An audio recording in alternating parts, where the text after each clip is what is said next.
Сьогодні мова йтиме про події першої половини жовтня 1902 року. 1 жовтня – середа. Цього року в США в місті Хамстед вперше будується житловий комплекс з гаражами. Того ж дня, 1 жовтня, британська судноплавна компанія Cunard і уряд у Лондоні укладають контракт, згідно з яким компанія буде отримувати щорічні субсидії в розмірі 150 тисяч фунтів. Уряд хоче протидіяти можливому злиттю Atlantic Line з американським Morgan Trust і таким чином протидіяти міжнародному картелю. Того ж дня, 1 жовтня, у митно-тарифній комісії Рейхстагу Німеччини граф Артур фон Посадовський-Вейнер вказує на необхідність посилення контролю за картелями. В цей час в німецькому рейху існує 400 бізнес-асоціацій такого типу. 2 жовтня, четвер. Султан Османської імперії, Абдальхамід II, приймає великого російського князя Миколу Миколайовича в Константинополі, сьогодні Стамбул. За інформацією міжнародної преси, представник російського уряду намагається налагодити відносини між двома державами. У Константинополі не схвалюють участі Росії в святкуванні 25-ліття перемоги на болгарському перевалі Шипка і побоюються, що царська імперія підтримує болгарських повстанців в Македонії. Між болгарськими повстанцями та турецькими військами постійно спалахують сутички в македонській провінції Монастир. У наступні місяці заворушення поширяться на всю Македонію. Більше інформації про тогочасну ситуацію на Балканах ви знайдете у відео ось тут вгорі. Того ж дня, 2 жовтня, цар Микола II віддає наказ про подальшу русифікацію адміністрації Фінляндії. Після цього росіянам також дозволяється служити в цивільній адміністрації провінції. Більше не можна подавати документи цареві через фінський сенат та забороняється приймати масові петиції. 3 жовтня, п'ятниця. Уряд Японії для розширення свого флоту вирішує зробити позику у Великобританії на суму еквівалентну 150 мільйонів марок. 4 жовтня, субота. За прикладом організації Вандерфогель, заснованої минулого року в Берліні, учасники зустрічі в Люнебурзі також створюють молодіжну групу цієї асоціації.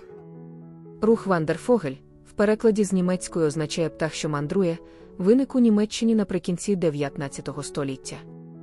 Його заснували студенти та молодь, які прагнули повернутися до природи, геть від індустріалізації та міст.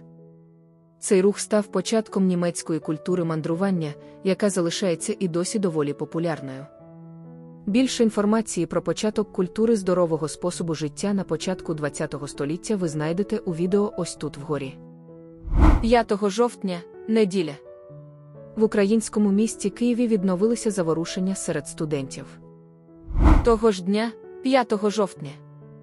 Оскільки виробництво вугілля в Сполучених Штатах було в значній мірі паралізовано великим страйком шахтарів у Пенсільванії, який триває вже 5 місяців, США починають імпорт вугілля з Великої Британії. Того ж дня, 5 жовтня. Французький письменник Еміль Золя, який помер 29 вересня, був похований на цвинтарі Монмарт. У 1908 році тіло Еміля Золя перепоховають у Пантеоні. Того ж дня, 5 жовтня. Цьогорічний Октоберфест, що відбувається кожного року в Мюнхені на Терезієн-Візе, завершився бійкою. 7 жовтня, вівторок. У Франкфурті на Майні відкривається міжнародний конгрес з боротьби торгівлею жінками. У центрі дискусій є ефективні заходи захисту єврейських жінок, які проживають у Східній Європі. Торгівля жінками там набуває все більшого поширення. 8 жовтня, середа. У Парижі представники урядів Франції та Сіаму, сьогодні Таїланду, підписують угоду про дострокове повернення деяких територій, окупованих французами на кордоні з Індокитаєм. Того ж дня, 8 жовтня. Національний комітет Асоціації шахтарів Франції вирішує оголосити страйк. Вимоги в основному стосуються кращої оплати праці та скорочення робочого часу. У наступні 2 тижні до страйку приєднаються 2/3 всіх шахтарів країни. 9 жовтня, четвер. У листі до парламенту французький єпископат протестує проти боротьби проти орденів, кажучи, що це порушує конкордат, тобто відносини між католицькою церквою та Францією. 10 жовтня, П'ятниця. У будівлі Рейхстагу в Берліні розпочався перший німецький колоніальний конгрес.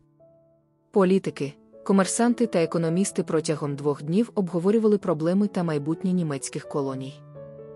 11 жовтня, субота. Влада Швейцарії застосовує військову силу проти страйкарів у Женеві. Страйк трамвайників, який розпочався наприкінці вересня, через непримиренну позицію жителів міста переріс у масовий страйк, який тепер припиняють багнетами. Того ж дня, 11 жовтня, адміністрація прусських залізниць оголосила, що в січні 1903 року по Транссибірській залізниці, 3 на тиждень, буде курсувати експрес-сполучення із Західної Європи до Пекіна через Москву та Іркутськ. 12 жовтня, неділя. Перший міжнародний футбольний матч на європейському континенті збірна Австрії виграла у Відні з рахунком 5-0 у збірної Угорщини. 13 жовтня, понеділок. У сербській столиці Белграді близько 5000 демонстрантів, переважно представників македонського населення, вимагають від уряду підтримки македонців в Османській імперії. Того ж дня, 13 жовтня. Під час свого візиту до Парижа бурські генерали Луїс Бота, Крістіан де Вет і Якобус де Ларей зустрілися з президентом Франції Емілем Лубе, а також з прем'єр-міністром Емілем Комбом і міністром закордонних справ Теофілем Делькасом. 14 жовтня, вівторок. У Стокгольмі король Норвегії та Швеції Оскар II приймає арбітражне рішення на користь німецького рейху щодо островів Самоа.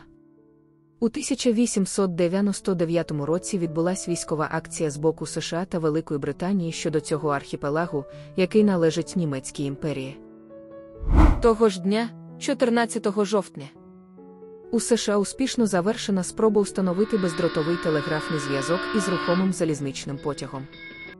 Ми створюємо відео історичної тематики для популяризації сайту Український генеалогічний форум, скорочено УГФ.